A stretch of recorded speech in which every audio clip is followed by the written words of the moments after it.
So guys finally চলে এসে একটা ভিডিও নিয়ে। আর আজ আমি দেখাবো যে একটা বলকে আমরা উপর থেকে ফেলবো আর সেটা ড্রপ করবে। তো এই অ্যানিমেশনটা কি করে করব সেটা আমি আজকে তোমাদেরকে দেখাবো। তো চলো ফার্স্ট আমি অ্যাডোবি অ্যানিমেটটা ওপেন করি।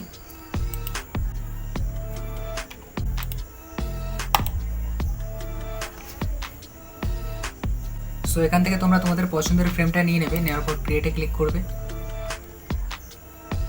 ক্রিয়েটে ক্লিক করার পর তোমাদের পেজটা ওপেন হবে। তো আমি এখান থেকে আমার ফ্রেমটা একটু সেট করে নিই। সো দেখো এখানে আমি ফ্রেমটা সেট করে নিয়েছি। এবার আমি এখানে একটা বল বানাতে হবে। তো আমি এখানে শেপে যাবো, গিয়ে যাওয়ার পর আমি একটা বল নিয়ে নেবো, মানে বৃত্ত। তোমরা শিপে ক্লিক করে রেখে তারপরে এটাকে বৃত্তটাকে করবে, তাহলে দেখবে পুরোপুরি গোল হবে। ওকে, তো এটা আমি রাখলাম। রাখার পর এটাকে আমি একটু উপরে তুলে দিই। তো দেখো এখানে আমাদের বৃত্তটা সেট হয়ে গেছে। তো এটাকে এবার আমি উপর থেকে ড্রপ করব বা ফেলবো, ফেলার পরে এরপর এখানে ড্রপ হবে। ওকে, সো ফার্স্ট তুমি এখান থেকে এই অপশানটাকে অন করে দেবে, দিলে তুমি প্রিভিউটা দেখতে পারবে। ওকে, এবার তুমি এখান থেকে এক একটা করে কি ফ্রেম অ্যাড করবে। দেখো নিচে এখানে কি ফ্রেম রয়েছে, তো সিম্পলি কি ফ্রেম অ্যাড করলাম। করার পর বৃত্তটাকে আমি নিচের দিকে টেনে আনবো। ওকে, আর দেখো আমার প্রিভিউটা আমি দেখতে পাচ্ছি। পেছনে দেখো বেগুনি কালারের একটা কালার রয়েছে। ওকে, মানে ওটা আমি প্রিভিউ দেখতে পাচ্ছি। ওটা কীভাবে দেখতে পাচ্ছি, কারণ আমার এই অপশানটা অন করা রয়েছে। সো তোমরা এটাকে অন করে রাখবে। তো দেখো আমি ফার্স্ট কি ফ্রেম অ্যাড করেছি আর একটু নিচু করে দিয়েছি। পরে আমি আবার আরেকটা কি ফ্রেম অ্যাড করব, করার পর এটাকে আমি আবার একটু নিচু করে দেবো। সেম প্রসেস, আবার কি ফ্রেম অ্যাড, আবার এটাকে নিচু করুন।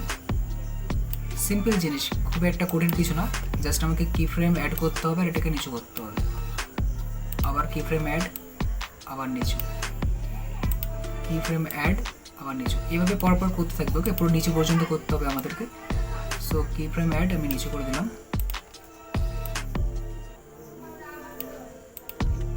আবার কি ফ্রেম অ্যাড।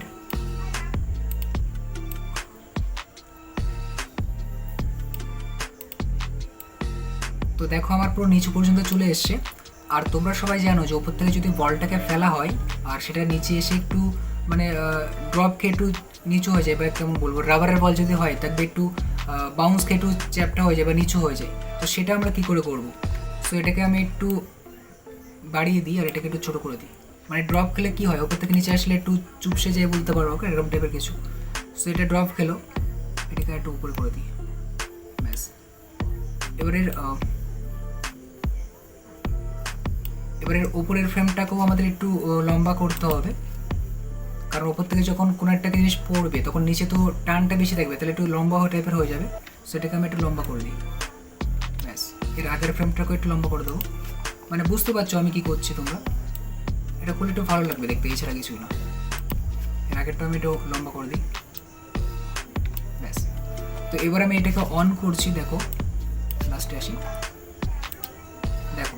ওকে, আমাদের কিন্তু ফার্স্ট একটা ড্রপ হয়েছে। এবার এখান থেকে রিভার্স যেতে হবে, তো নাহলে তো ড্রপ বোঝা যাবে না। তো এটাকে আমরা রিভার্স কী করে করবো?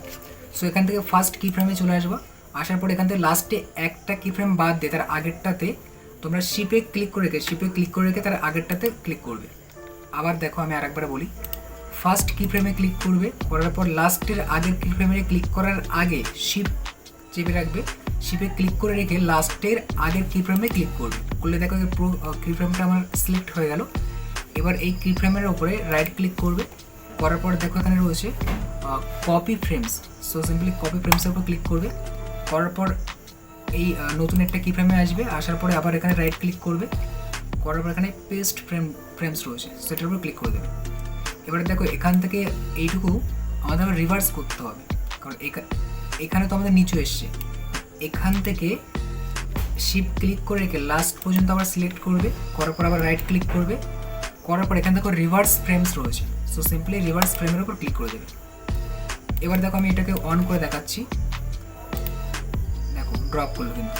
আরেকবার দেখো, হ্যাঁ। এবার আমি এটাকে প্রিভিউ তো দেখাচ্ছি আমি কি কেমন সিস্টেম হয়েছে। দেখো, দেখছো এটা এবার রানিংই চলতে থাকবে, কারণ আমি প্রিভিউতে এনেছি এটা। তো দেখো এটা কিন্তু চলতে থাকছে। তো এটাকে যদি আমি আরও একটু বড় করতে চাই তখন আমাদের কী করতে হবে? সিম্পল লজিকে পুরো কি ফ্রেমটাকে আমি সিলেক্ট করবো। এখান থেকে লাস্টের আগে পর্যন্ত শিপ ক্লিক করে রেখে সিলেক্ট করে নেবে। নেওয়ার পর রাইট ক্লিক, কোথায় গেল, কপি ফ্রেমস। আবার নতুন কি ফ্রেমে চলে আসবো বা নতুন জায়গায় চলে আসবো। এখানে আবার রাইট ক্লিক করার পর পেস্ট ফ্রেমস। সো এটাকে এবার আমি আবার প্লে করে দেখাচ্ছি। তো দেখো এটা কিন্তু এবার ড্রপ করছে, প্রিভিউতে দেখায় সেম আবার সেমই দেখাবে। তো দেখো এটা কিন্তু ভালোই লাগছে দেখতে। তো তোমরা বুঝতে পারলে একটা বলকে তোমরা কী করে ড্রপ করবে, খুবই সোজা একটা জিনিস। সো ভিডিওটা কেমন লেগেছে অবশ্যই বলবে। আর এমন অ্যানিমেট ভিডিও বা অ্যানিমেশন ভিডিও প্রচুর আরও আসতে চলেছে আমার চ্যানেলে। সো তোমরা চ্যানেলটাকে সাবস্ক্রাইব করে রাখো, আরও নতুন নতুন প্রচুর ভিডিও আসতে চলেছে। আমি এখনও ক্যারেক্টার ক্রিয়েট করবো, কী করে একটা ক্যারেক্টার বানাতে হয়, এই সমস্ত রিলেটেড সমস্ত ভিডিও আসতে চলেছে। কিন্তু তার আগে একটু বেসিকটা শিখতে হবে, বেসিকটা না শিখলে অ্যাকচুয়ালি ওই ক্যারেক্টারগুলো বানাতে পারবো না। আর এমন না যে আমি প্রো লেভেলের শেখাচ্ছি, এমনটা না, আমি নিজেও এখনও শিখি। তো আমি এখন বেসিক শিখছি, আর যেটা শিখছি সেটাই আমি তোমাদেরকে একটু শেখানোর চেষ্টা করছি, বা আমি একটু শেয়ার করছি তোমাদের সঙ্গে, এছাড়া কিছুই না। সো ভিডিওটা ভালো লাগে চ্যানেলটাকে সাবস্ক্রাইব করবে, আমাদের 1K সাবস্ক্রাইব অলরেডি কমপ্লিট হয়ে গেছে। সো দেখা হচ্ছে নেক্সট আরেকটা ভিডিওতে। সবাই ভালো থাকবে, সুস্থ থাকবে, টাটা বাই বাই।